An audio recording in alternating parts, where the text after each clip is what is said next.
Assalamualaikum warahmatullahi wabarakatuh. Perkenalkan, nama saya Rindi Putri Warstio, NIM 46, dan partner saya Melia Rizky Miono, NIM 29, dengan dosen pembimbing Ibu Mala Hayati Nasution, STMT. Di sini kami akan mempresentasikan mengenai prarancangan pabrik karbonisasi batu bara menjadi semikokas dengan metode by-product pada kapasitas 960.000 ton per tahun. Berikut merupakan outline pembahasan kami kali ini. Ada pendahuluan, itu latar belakang. Indonesia merupakan negara berkembang yang sedang melakukan pembangunan dalam segala sektor, terutama dalam bidang industri. Pada umumnya, batu bara digunakan sebagai bahan bakar utama dalam industri. Jumlah batu bara di Indonesia lebih tinggi daripada minyak bumi. Untuk mengurangi penggunaan batu bara yang berlebihan, maka dari itu perlu pengolahan atau peningkatan mutu batu bara sehingga konsumsi batu bara yang digunakan sebagai bahan bakar tidak terlalu banyak atau agar bisa lebih hemat dalam penggunaannya. Dari latar belakang yang sudah dijelaskan sebelumnya, maka penting pendirian industri semikokas di dalam negeri. Faktor-faktor yang menunjang penting didirikannya pabrik semikokas adalah batu bara di alam jumlahnya cukup banyak, terutama di Indonesia. Lalu jumlah impor semikokas dalam negeri lebih tinggi dibandingkan jumlah ekspornya. Sedangkan kebutuhan semikokas pada setiap tahunnya meningkat. Oleh karena itu, pendirian pabrik semikokas menjadi salah satu peluang yang cukup besar untuk kemajuan industri dalam negeri. Berikut merupakan data sumber daya dan cadangan batu bara, di mana daerah penghasil batu bara terbanyak terdapat pada daerah Kalimantan dan daerah Sumatera. Lalu untuk data kebutuhan semikokas dari tahun 2016 sampai 2021 berkisar antara 328.000 ton sampai 331.000 ton per tahun. Lalu untuk data ekspor dan impor semikokas didapatkan data impor lebih besar daripada data ekspor. Oleh karena itu, kita perlu mendirikan pabrik semikokas di Indonesia untuk menaikkan nilai ekspor di Indonesia. Lalu analisis pasar. Pada tabel 4 disajikan data industri produsen semikokas, yaitu yang pertama ada PT Bukit Asam Tbk, PT United Tractors, PT Adaro Energy, PT Mega Energi Khatulistiwa, dengan total produksi pabrik semikokasnya sebesar 2,8 juta ton per tahun. Lalu untuk data konsumsi dan produksi semikokas ditampilkan pada tabel sehingga didapatkan prediksi konsumsi semikokas pada tahun 2023 adalah sebesar 438.000 ton per tahun. Lalu untuk penggunaan produk, semikokas sendiri berfungsi sebagai reduktor dalam pembuatan baja, lalu tar sebagai bahan bakar dalam mesin kapal dan bahan bakar pada beberapa steam power station.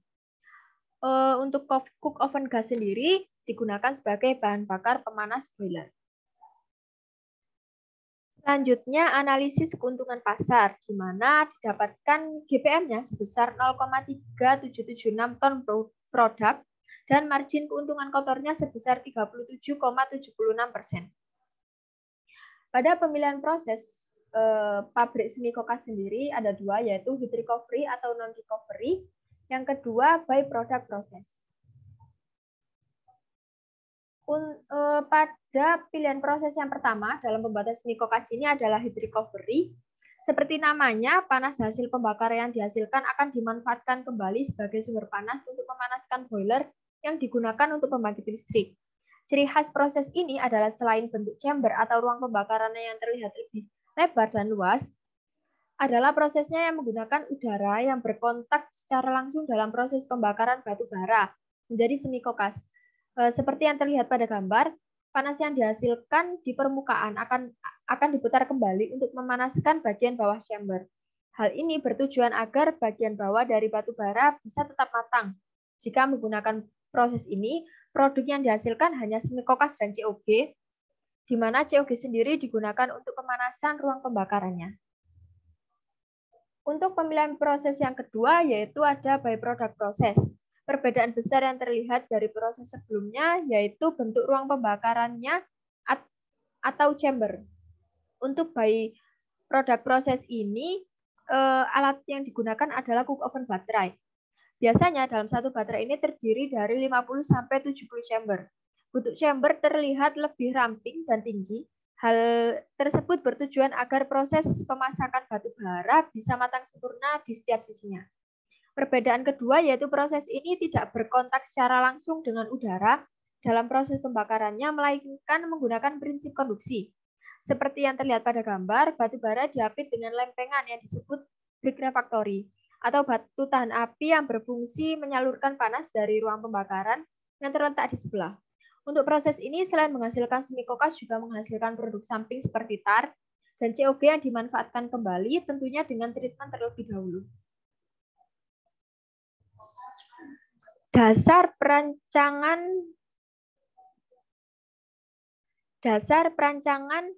pada pabrik ini yang pertama ada kapasitas pabrik, bahan baku, produk, dan lokasi pabrik. Untuk kapasitas pabriknya sendiri didapatkan produksinya sebesar 4 juta ton per tahun, lalu impornya sebesar 3,9 ton per tahun, dan ekspornya sebesar 4 juta ton per tahun. Dan konsumsi semi kokasnya sendiri yaitu 438.000 ton per tahun, sehingga didapatkan kapasitas produksinya sebesar 3,8 juta ton per tahun. Pada pabrik ini kami menggunakan 25% dari kapasitas total, sehingga didapatkan kapasitasnya sebesar 960.000 ton per tahun. Lalu untuk bahan baku yang digunakan pada semi kokas ini yaitu 100% batu bara. Berdasarkan data dari Direktorat Pembinaan Program Mineral dan Batubara, dalam buku Pertambangan dan Mineral dan Batubara diperoleh gambaran bahwa cadangan yang memenuhi syarat bahan baku semi kokas tersebar di Kalimantan Selatan, Kalimantan Timur, Kalimantan Tengah, dan Sumatera Selatan dengan jumlah batubaranya 1,9 miliar ton. Lalu untuk produk yang dihasilkan dari pabrik semi kokas sendiri yaitu untuk produk utamanya ada semi kokas, dan produk sampingnya berupa tar dan COG. Untuk lokasi pabrik yang didirikan bertepat pada Desa Sungai Cuka, Kecamatan Kintab, Kabupaten Tanah Laut, Provinsi Kalimantan Selatan.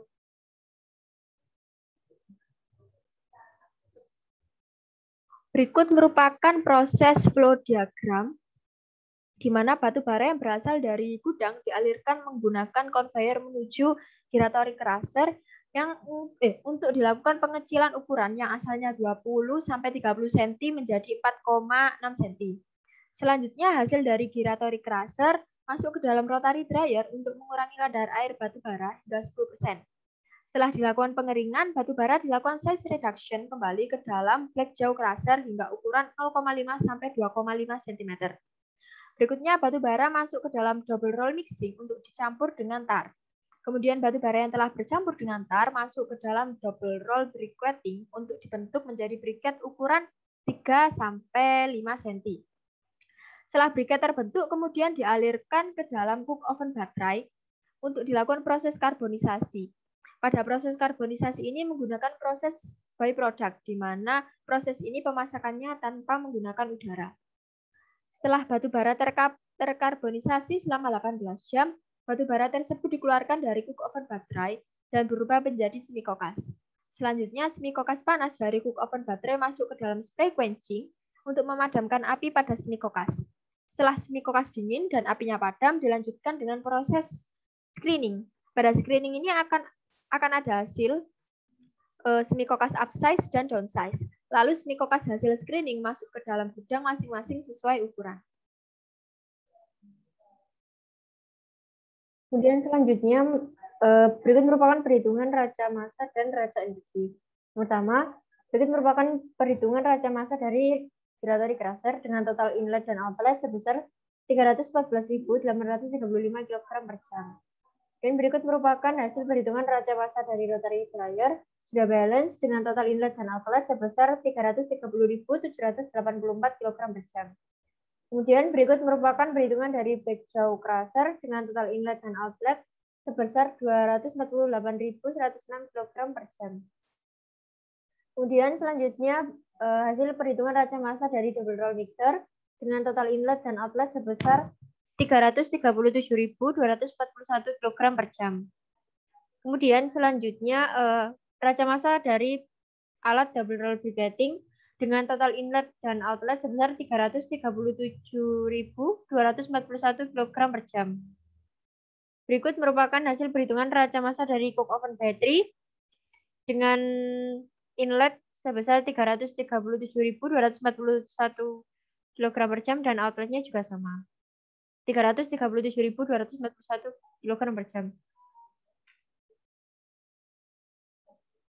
Kemudian perhitungan raca massa dari spray quenching sudah balance dengan total inlet dan outlet sebesar 121.212 kg per jam. Kemudian selanjutnya yaitu perhitungan raca energi. Berikut merupakan perhitungan raca energi dari alat rotary dryer dengan total inlet dan outlet sebesar 22.930.415 kJ per jam. Kemudian selanjutnya perhitungan raca energi dari spray quencher dengan total inlet dan outlet sebesar 1.062.935.289 kJ per jam. Kemudian selanjutnya perhitungan raca energi dari coke oven battery dengan total inlet dan outlet sebesar 1.062.935.289 kJ per jam. Kemudian selanjutnya perhitungan raca energi dari heater tank dengan total inlet dan outlet sebesar 51.307 kJ per jam. Kemudian selanjutnya perhitungan dari neraca energi tar scrubber dengan total inlet dan outlet sebesar 1.062.935.289 dengan kilosnya sebesar 931.004.170 kJ per jam. Kemudian selanjutnya spesifikasi peralatan. Terdiri dari beberapa bagian. Yang pertama unit reaktor, kemudian penukar panas, unit pengalian bahan, spesifikasi pipa, dan utilitas. Pertama untuk spesifikasi reaktor kami menggunakan coke oven battery dengan tipe top charging coke oven dengan kapasitas sebesar 115 ton per jam. Kemudian unit pemisahan yang pertama kami menggunakan alat rotary dryer, di mana rotary dryer ini berfungsi untuk mengeringkan batu bara hingga kadar airnya sebesar 8%. Kami menggunakan tipe direct heat rotary dryer dengan kapasitas 314.835 kg per jam. Kemudian spesifikasi screening, kami menggunakan jenis ayakan square and slightly rectangular openings dengan kapasitas 440 ton per jam. Kemudian selanjutnya spesifikasi gyratory crusher, di mana alat ini berfungsi untuk memperkecil ukuran batu bara dari 20 sampai 30 cm menjadi 3 sampai 5 cm dengan tipe gyratory crusher. Kemudian selanjutnya spesifikasi alat jaw crusher, di mana alat ini berfungsi untuk memperkecil ukuran dari ukuran 5 sampai 7 cm menjadi ukuran 0,5 sampai 2,5 cm. Di sini kami menggunakan tipe black jaw crusher dengan kapasitas 32 sampai 50 ton per jam. Kemudian selanjutnya spesifikasi alat tar scrubber, di mana alat ini berfungsi untuk memisahkan tar yang berbentuk gas dari COG dengan bentuk vertical scrubber single stage dengan tekanan 49,35 atm. Kemudian selanjutnya spesifikasi alat decanter. Di sini kami menggunakan kecepatan pengendapan sebesar 9,063 feet per second. Kemudian selanjutnya spesifikasi alat cyclone. Alat ini berfungsi untuk memisahkan partikulat debu batu bara dari udara dan air. Kemudian spesifikasi alat double roll mixer, di mana alat ini berfungsi untuk mencampur batu bara dengan tar, proses untuk membentuk granul. Di mana kami menggunakan double roll mixer dengan kapasitas 2.572 feet cubic dengan jenis pengaduk Muller Pen mixer. Kemudian spesifikasi alat double roll briquetting yang berfungsi untuk membuat butiran batu bara menjadi lebih besar sehingga ideal untuk dikarbonisasi. Di mana feed dari alat ini yaitu sebesar 312 ton per jam dengan kapasitas 50 ton per jam. Kemudian selanjutnya spesifikasi unit penukar panas. Yang pertama alat spray quencher. Di sini kami menggunakan tipe spray quenching, di mana alat ini berfungsi untuk memadamkan batu bara terbakar dari coke oven battery.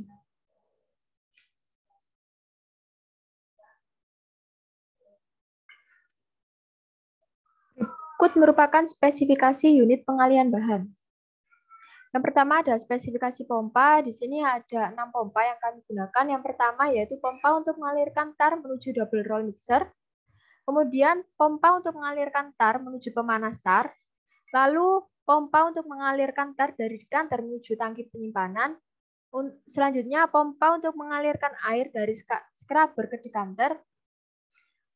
Kemudian pompa untuk mengalirkan air dari boiler ke tangki pemanas. Dan yang terakhir, pompa yang digunakan untuk mengalirkan air dari boiler menuju quenching. Selanjutnya, spesifikasi kompresor, di mana tipe kompresor yang digunakan adalah axial flow kompresor yang berfungsi sebagai suplai udara untuk umpan pada rotary dryer. Dengan material yang digunakan adalah SA240 grade M tipe 316. Selanjutnya ada spesifikasi belt conveyor. Jenis belt conveyor yang digunakan adalah truk belt conveyor yang berfungsi mengalirkan bahan baku batu bara menuju giratory crusher. Lalu spesifikasi bucket elevator, di mana fungsi dari bucket elevator sendiri yaitu mengangkut briquette dari double roll mixer ke cook oven baterai. Dengan tipe yang digunakan adalah super capacity continuous bucket. Lalu ada spesifikasi pipa yang disampaikan pada tabel. Lalu spesifikasi screw conveyor. Screw conveyor sendiri berfungsi mengangkut batu bara dan tar dari jaw crusher menuju mixer. Dengan tipe yang digunakan adalah plain spouts. Kemudian spesifikasi unit penyimpanan. Yang pertama adalah spesifikasi storage batu bara, di mana berfungsi sebagai tempat penampungan bahan baku bara. Lalu spesifikasi storage semi kokas yang digunakan sebagai tempat penampungan produk semi kokas. Lalu ada unit utilitas. Yang pertama ada sistem penyediaan distribusi air, sistem penyediaan steam, sistem penyediaan udara, dan sistem penyediaan dan distribusi listrik. Yang pertama yaitu data kebutuhan air, di mana total kebutuhan air yang digunakan pada pabrik ini yaitu sebesar 2.870 meter kubik per hari. Lalu untuk spesifikasi tangki air sanitasi, di mana fungsi dari tangki air sanitasi adalah menampung air bersih dan tempat menambahkan desinfektan. Lalu untuk spesifikasi boiler, di mana boiler sendiri berfungsi sebagai menghasilkan uap untuk keperluan pada alat-alat proses. Dan tipe yang digunakan pada boiler ini adalah fire tube boiler. Lalu untuk spesifikasi kompresornya sendiri, berjenis kompresor axial flow single state yang berfungsi menghasilkan suplai udara untuk umpan pada rotary dryer. Lalu untuk kebutuhan listrik untuk penerangan dengan total sebesar 11.960 watt dan untuk kebutuhan listrik pada proses dengan total 1.276,9 kW. Spesifikasi pengolahan limbah. Untuk limbah sendiri, yang pertama ada limbah cair, di mana limbah cairnya mengandung sedikit NH3 dengan baku mutu amonia yang di lingkungan adalah 25 ppm. Kemudian ada polusi udara atau partikulat, yaitu sisa batu bara yang dihasilkan dari crushing dan penganyakan di awal pemrosesan. Lalu ada emisi gas yang dihasilkan adalah limbah gas yang dihasilkan gas NH3 dan H2S. Lalu untuk limbah domestik sendiri, limbah domestik yang dihasilkan adalah limbah yang dihasilkan dari semua kegiatan yang dilakukan di perkantoran. Berikut merupakan reaksi absorpsi dari H2S dan reaksi pembentukan sulfur. Dan selanjutnya, berikut merupakan spesifikasi dari instrumentasi. Berikut merupakan instrumentasi dari alat rotary dryer. Di sini pada alat ini menggunakan temperatur controller, kemudian temperatur transmitter, dan temperatur indikator. Dan alat selanjutnya yaitu double roll mixer, di mana alat ini menggunakan instrumentasi berupa rasio controller, level transmitter, dan level indikator. Kemudian selanjutnya alat decanter. Pada alat ini menggunakan instrumentasi berupa level controller, level transmitter, dan level indikator.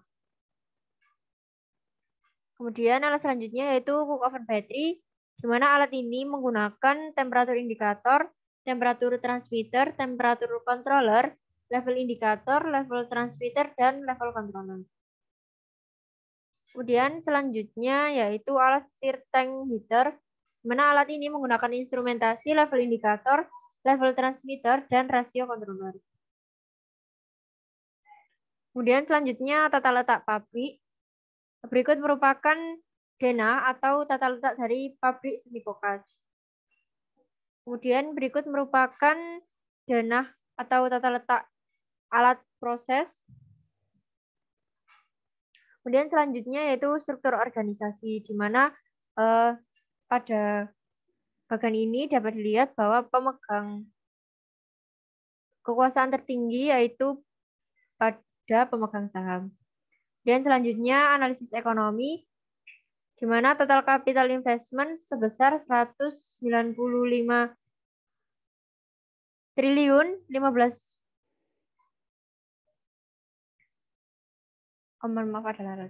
195 miliar 15 untuk total capital investment-nya yaitu sebesar 195 triliun 15 miliar 112 juta.